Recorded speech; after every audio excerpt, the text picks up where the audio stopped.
continue recording. So recording in progress. I will share it to you, Nar, the course outline. Where is it? Here is the course outline. Oh, I think it's not. Here is it. Okay. Can you just see it, Nard? Nard mo ko man nga. Nard, how? Nas? Can you see the file on screen? Yes po, ma'am. Nakikita ko. Okay. So, ay, ano yung mga dialect? Tagalog? Hindi po, ma'am. Nagtatagalog lang po ako. Okay. Sabi ko, Tagalog pa kasabot kag Bisaya. Apo, ma'am. Okay. So, that's good. So, here is our course outline. So, it's already submitted sa iLearn. And then, actually, yeah, ang number ko dira ang ginbutang, updated na siya. So you can contact me, especially pag wala internet and then you want to ask something, mga important ka bagay, you can just call that number directly. Or you can email me sa mga files nga may mga technical problems or whatever, kung basta magamit mo ang email, you can reach me in that email as well. Also sa FB, ang pinako ka-active is kanang may middle name, Lucel Eligan Agustino. But you can reach me also in Lucel Agustino, especially office hours. And then, introduce ko ang whole sang elementary statistics and probability. Actually, cover ko lang gid ang basic lang gid nga elementary statistics. I assume that you have already a background of statistics in your senior high school, in your probability. So, sometimes, ga-assume na ko nga na-understood nyo na. But if panang gusto nyo gid i-clarify, you are free to ask me sa mga clarification, especially sa topic. Also, we have here the 11 topic exercise. 11 ba? Kadaghan ba ni Ma'am Probset? Uy, ansa man siya. But anyway, I'll try kung ma-reduce ko na siya ang exercise. Siyempre, kaya damo-damo man ko i-check. But ang pinaka, we have one mini research project. So, pag abot nyo sa advanced statistics, hindi na ni siya, I will not require mini research but a project na lang. But for now, sa elementary stat, I think you would need it as my experience nga sa education. I have problems with in dealing with their statistical analysis in their research. So as early as now, I want you to be acquainted, to be familiar with mini research. So I would really require this one. So probably by pair ni siya gyapon, just like before, by pair ni ang mini research. So the guidelines will be uploaded soon in the iLearn. So ang mga basic lang man nga mini research like introduction, hypothesis testing, RRL, then methodology, and then analysis, and then conclusion. So just the basic lang gid. At least pag abot nyo sa 4th year sa in research, you are already familiar with this. And then we have the online meeting attendance. So it doesn't matter kung hindi maka-attend tanan, so especially sa mga bukid, sa may mga internet problems, there's no problem with that, as it is not graded naman ang online meetings naton. However, I will just count it as a participation. So dito na lang kung sino ang nag-join per me sa online class. So syempre, dako to ila points sa participation. But it's not really graded. It's just a benefit sa naga-attend. Kaya syempre maka-clarify sila sa ilang questions sa mga exercises, makapamangkot sila kung di ng akon mga source. So I could give them an instruction. But sa mga, for the sake naman sa mga katong naga-problema gid sa internet, we have available recorded video after this class. So it will be uploaded in YouTube, and then you could watch it for your information. So amo na siyang purpose ng online meeting attendance. I would just require if needed, especially ma-feel ko nga you're having a hard time with your exercises, then you need clarification, you need virtual interaction. So we will have this meeting. And then we have quizzes as well. But ang quizzes ko depende lang ni siya Probably mga once lang taguro maka-quiz or 'di ba nag-instruction ko sa inyo sa I-Learn to have that kahot. So if especially if ma-feel ko nga char feelings, if ma-feel ko nga students are not participative or not doing their ano as well, they're not active in their doing their modules, then I would require quizzes for you to study. So may nagsulod si Jeremy. Okay. And then class participation, as I've said, I will base it on the virtual meeting. Kasi alam man ta mag-meet kay I know nga you're having a hard time as well sa inyo nga internet connection. And also, if you really have a hard time sa sa load kanang especially nga walang-wala na gid, please be free, be free to ask me. I can give you a load 50 para sa inyo sa aton nga meeting. So, don't be shy, I understand. And kung really need nyo gid siya nga ma'am, wala na gid ko sang i-load, wala gid kuya gusto ko mag-join but then wala gid ko load for this time, especially may mga emergency cases. Please feel free to ask me. PM na lang ko nga ma'am, mangayo ko load kay para may maka-attend ko sa klase. Okay, don't be shy. I really do understand. And then, one comprehensive examination. So what is this one comprehensive examination? At the last part sa aton nga klase, I will have this comprehensive exam. So para ano man ka mo bala, dili lang especially just to secure nga maano na kamo nga may ara gid kamo nga nabilin nga mga na-learn sa inyo nga mind. And also comprehensive exam siya daw kasi in preparation naman sa inyo board exam, especially ginatan-aw ko ang mga questions sa PRC sa board exam nga probability related. So I might use this and also sa aton nga klase, sa aton nga topic. So just one comprehensive exam.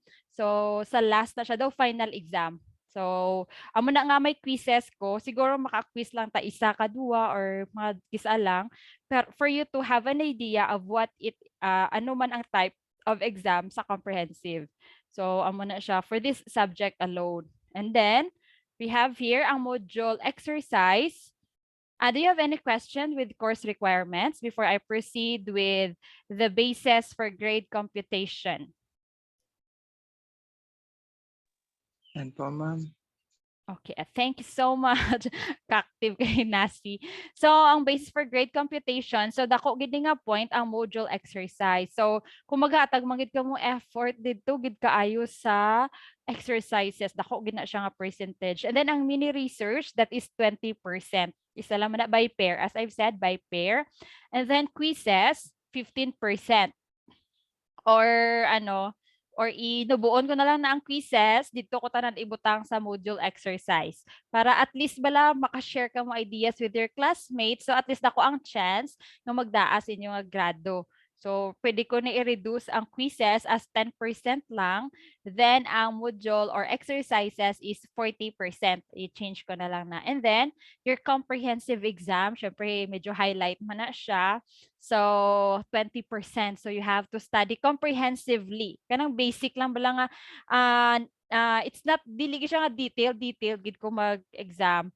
Kanang ano lang gid bala kanang pinaka-comprehensive, pinaka-course ang aton nga class course or course subject.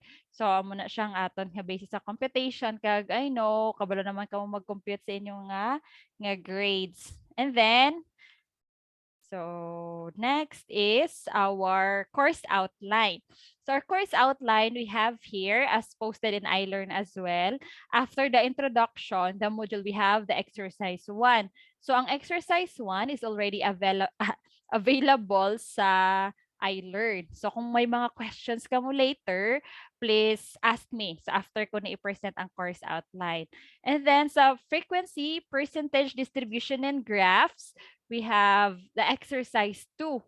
So later, ay kung may time pa ta or next meeting na lang, I will demonstrate to you sa Excel paano mag-obra sa frequency percentage distribution and graph sa Excel, or we can just do it later. Kana para dasig kag makaobra na kamo sa inyong exercise 2. And then exercise 3 ara naman siya sa inyong nga I learn ang weighted mean. So it's really good or ano nga i-watch ninyo ang lecture videos kay ato dito ang akon nga discussion. And then ang exercise 4. Actually, combination ni siya. Ang gina-lecture ko dito sa video, i-watch nyo gid na kay sometimes wala ko gakuha sa textbook. So ang sa textbook ko kisadra man ko gakuha sang exercise. So i-post ko man dira ang every topic with a corresponding reading assignment. So i-check nyo na dito sa inyong reference. Sa pagtanaw ninyo kisa ang akon nga exercise question ato na dito. So you have to be wise nga sa lecture video ba nina akong gikuha or sa reference, okay? And then measures of dispersion and location. So we already have the exercise 4 available in iLearn, and then exercise 5. Then after that, basic lang ang aton nga i-tackle diri sa probability and probability distribution. Specifically, ang gusto ko gid diri nga ma-learn ninyo ang topic exercise 7, ang normal distribution. Then after that, kadamo ako chikanan oy. But anyway, pero usually pag kulang na ta sa time, gadutay na lang di ako nga gina-lecture sa correlation sa topic exercise 11. Pero kung may time pa kita makalabot gid kita sa exercise 11. Pero kung kulang na gid sa time, just watch na lang sa video and i-reduce ko ang exercise. So, do kadamo naman sa akong paobra sa inyo. So, amo pa gid ni. Next is weekly covered topics. So, we have 6 weeks sa aton nga intersem. So, reading assignment, please watch nyo gid ni, i-read nyo gid ni. Kay bisan hindi na ako mag-post ko ng reading assignment, it was there already given to you in their outline.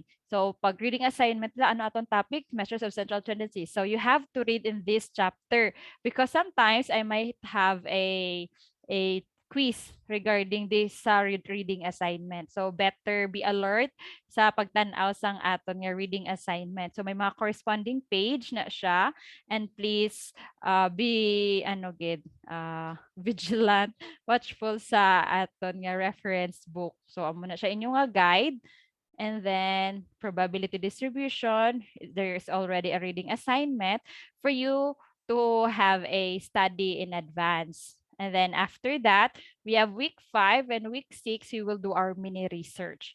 But don't worry, kay may guidelines man siya, very basic lang. I will not leave you nga anong imuon kung man may guidelines kita sa mini research, and will help you how to do that.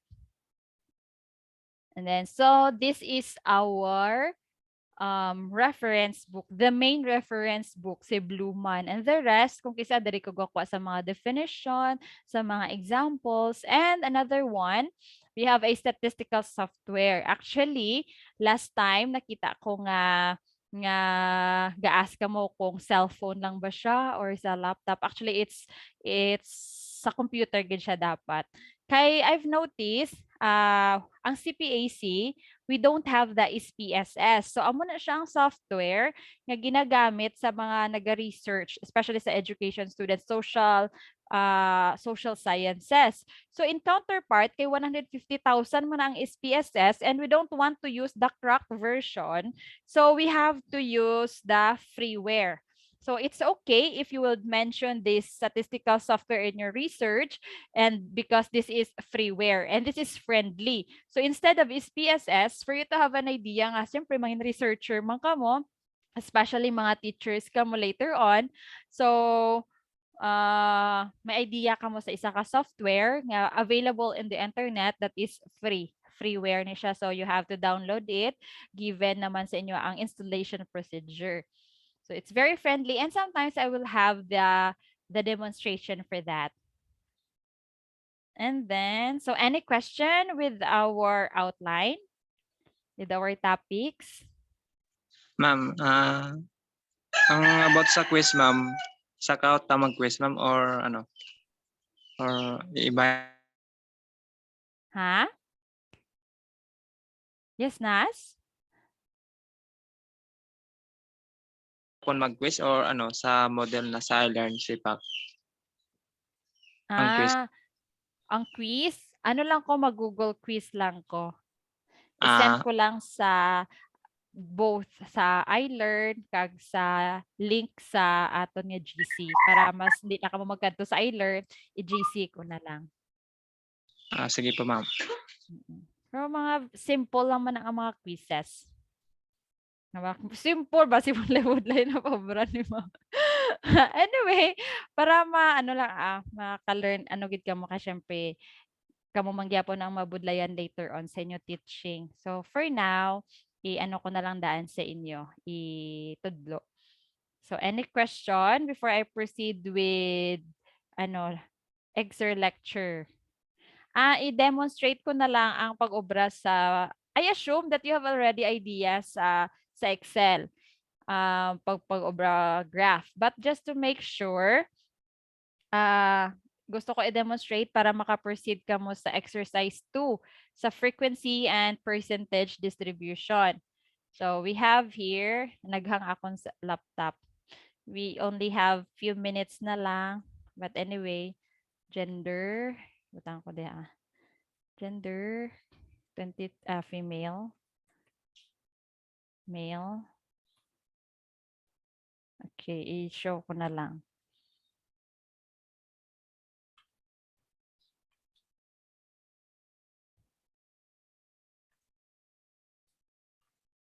Okay. Can you see the Excel? Yes po, ma'am. Okay, very good. Thank you. Total. So, para paano mag-obra sa graph sa Excel. Frequency, watan ko na frequency. Meaning sang frequency is number of cases. So, na-lecture mo na nakon sa lecture videos naton. So, for example, we have 34 male and then 56 female. So, ang total, kablo naman kamo sa mga tricks sa Excel, kung paano magkuha total, you just have to put the cursor sa isa ka cell and then equals, then sum. I-type mo ang sum, may magwada nga function, double click ang sum, then scroll mo ang numbers nga gusto mo isum. So, automatic na siya. Then percentage is equal to 34. Click mo ang cell nga gusto mo, divide 90 sa total times 100. So amo na siya ang percentage. So kung ipa-reduce mo ang digit, just click nyo lang dali sa taas ang may 00 nga panubo kag paano. And then sa piyak naman sa 56, divide 90 times 100. I assume nga mga math mga bright jud mo ay. Pero kung na-confuse ka mo or I'm too fast or I'm too slow, please feel free to notify me. Ma'am, kabalo na mi anak, ma'am, kanang proceed na lang ka sa next or na, ma'am, nang i-clarify ko ni ma'am, okay, confused pa ko ani. So, please free to share kung ano inyong mga confusion. And then sum, double click, then scroll, enter. So, ma'am, paano mag-over sa ang graph? So, sa top sang inyong Excel, may makita ka mo dala nga insert. Na siya da. Ay, shade nyo ni gilidanay. Then, insert. Then, may makita ka mo da nga graph. Ariyo, may pang bar, then may line graph, then may pie chart. So, for example, bar graph aton. Then, we will use this 2D. So, amo lang na siya. So fast. So, kung gusto nyo nga butangan sang data labels, pwede nyo man na siya mabutangan. And then, i-edit nyo man, butangan nyo na heading title. So, discuss naman sa inyo sa lecture videos kung ano ang proper nga part sa isa ka chart or sa isa ka table. So, amo lang na siya. That's how easy, di ba? So, chill. So, any question with the demonstration sa Excel para maka-proceed ka mo sa inyong exercise 2? Ay, gina-assume ko na nga ginbasa nyo na to ang exercise to, sa mga exercises na question ha. So, any question? So, silence means yes. I'll just proceed with the orientation sa inyo sa exercise. 2, nakadamo activity si ma'am. Sama ni si ma'am oy. So amo ni ang sa number 1, kuha ka mo Bible, then basahon nyo to ang Numbers chapter 1. Kitaon lang ang sa screen, ang sa topic exercise 2.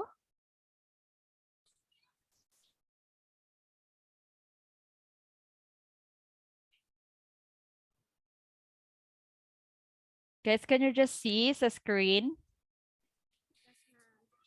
Yes, ma'am. Okay. So, amo na instructions sa exercise 2 for you nga maka-proceed na kamo. So, you will read the chapter 1 of the book of Numbers. Then after that, may makita kamo da nga daw may census na dira sa chapter 1. I-compute niyo na ang family ni Ruben. So, sa first census na dira din Ruben, ni Simeon, then ubra nyo na siya table. After nyo na ubra table, then may frequency. Then i-compute nyo man ang percentage. After that, ubra nyo da yung graph. So, amo na siya ang sa number 1. So, balik kamo ang mangita sang frequency in each tribe. Ruben, Simeon, so on and so forth. So, ubra nyo dayon sa number 1. May use ka mo, it's up to you kung ano gamitin mo, bar chart, line graph, or pictograph. It's up to you. And then sa 2, cumulative, i-compute ninyo ang cumulative percentage distribution. So, ang mangyapon, same source. So, amo na inyo sa number 2. And then sa number 3, may mga question na diri based sa data nga ginatag ko. So, mo i-compute kung pila ka subject ang nagagamit sang opiates kuno for 10 years. So, sa isa ka sa frequency na diri pangitaon i-add nyo kung pila ka bilog ang tawo nga nag-use sang for 10 years. And then, at the time of study, what percentage, so anyway, understandable naman na. And then, reminders nga, ang pag-submit nyo sa iLearn, naka-file, either naka-Word siya or naka-PDF. Then, take note of this, nga before submit, dapat ang file name mo, if, say for example, Lovero dash exercise number 2 dash frequency percentage distribution para may title kag ang name niya hapos akong pag-download ko hapos na akong i-check. So bonus points sa mga on time. So any question with exercise 2?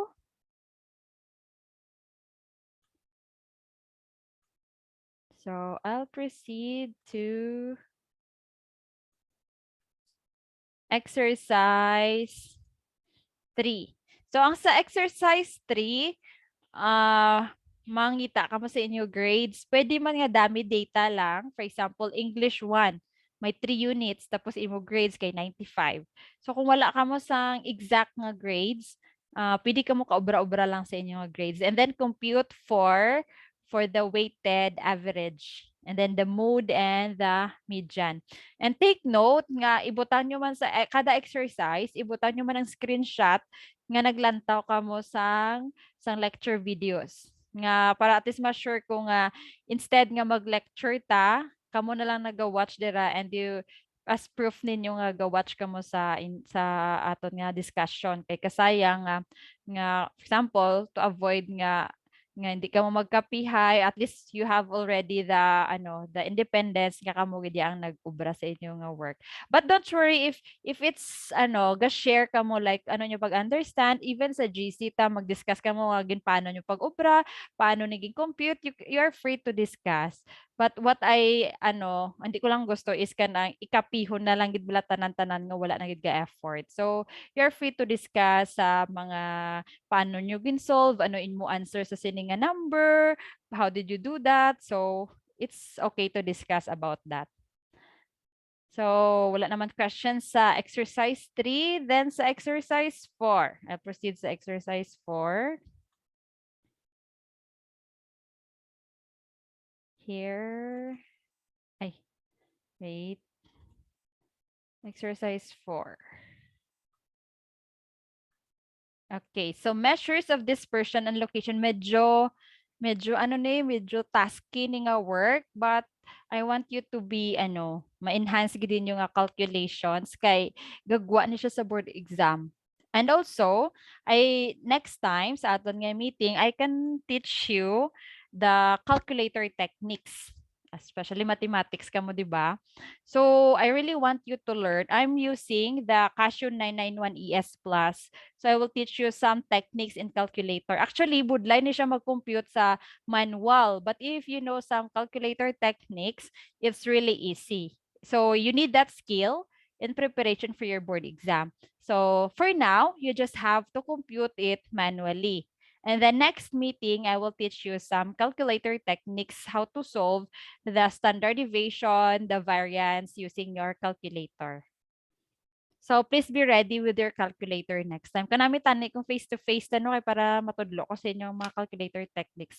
Pero next time na lang base sa advanced statistics ninyo nga subject sa future, then diri na kamo sa sipak, then I can teach you some calculator techniques para pasado tanan by the grace of God.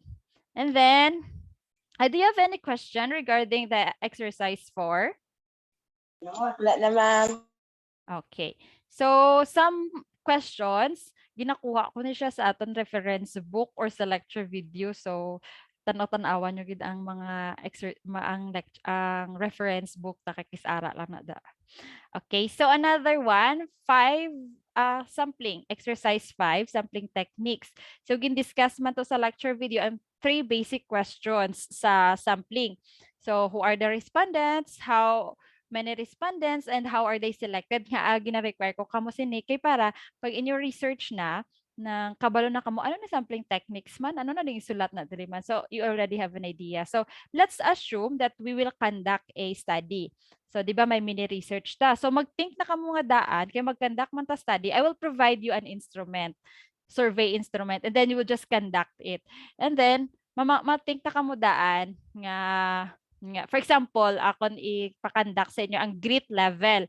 Paano ko ang grit sa isa ka estudyante, nga na ba may perseverance, nga bisan ma-fail na siya, kung gritty ka nga person, kung gritty ka nga student, you can survive even after failure. Daw similar ni siya sa resiliency level. So, as a student, we need this grit. So, I want you to know or to conduct this survey sa inyong classmates or sa anyone nga ano na ila grit level man para mabalaan ta kung ang grit levels ng mga students or especially sa inyo church, let's say for example, or spiritual gifts. So I'm still deciding on what nga instrument. However, I just want you to think in advance kung sa diin nyo ni i-conduct and your mini research. So sa inyo ba church mates ba niyo, sa inyo fellow classmates? So let's assume that you are conducting a study. So you will construct an essay, a paragraph sa exercise 5, sampling techniques, by answering the 3 basic questions. Okay, so any questions?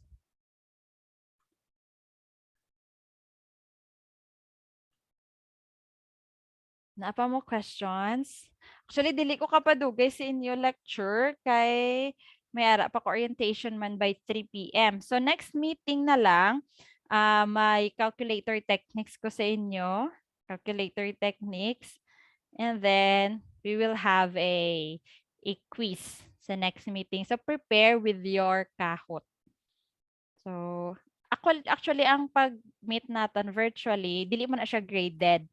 But amo na gani, as I've said, nga accounted lang siya sa inyong participation.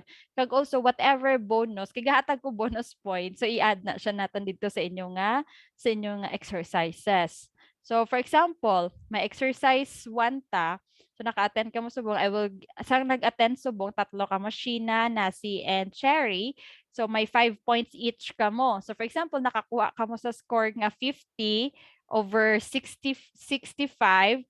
So, add-dan ta na siya 5. So, remind me nga ma'am ng may naka-attend ko sa online class. So, 5 points na siya dayon. And then, for example, nag-quiz ta. Let's say, I've used the Kahoot. And then, nag-join ka inyong score, i-add ta na dito sa inyong exercise. So, it's okay nga hindi ka mo ka-attend sa aton nga virtual class. It's just nga wala lang ka mo bonus point. So, para at least ang katong wala nag-attend, they just have to be sure nga their exercise is 100% or perfect nila. Pero it's just a benefit sa mga nag-attend. So at least fair man tatanan. Kaya whether they attend or not, it's okay. wala lang bonus. So, will that be fair to you? I think that ends my important matters to discuss. Do you have any questions? Wala na, ma'am. Okay, so Nasi, do you have any questions? Sheena? About to sa Viper ma'am ba, kami rin manitan sa Paris ma'am or ikaw rin mo Paris ma'am? Hello? Adik ko madungog ba? Hindi ko ka ba we cannot hear you, Shin. But anyway, so I hope nga na hear nyo lang ko. So next subong, we just have limited time na orientation naman akong purpose. Sa next meeting, we will have introduction of ourselves na lang, get to know each other, then have some clarifications sa inyong mga hindi naintindihan or mga questions. And then next time, next meeting, then we'll have a calculator techniques discussion. So that ends our virtual class. And before we end, shall we ask Nasi to pray? I will stop the recording now.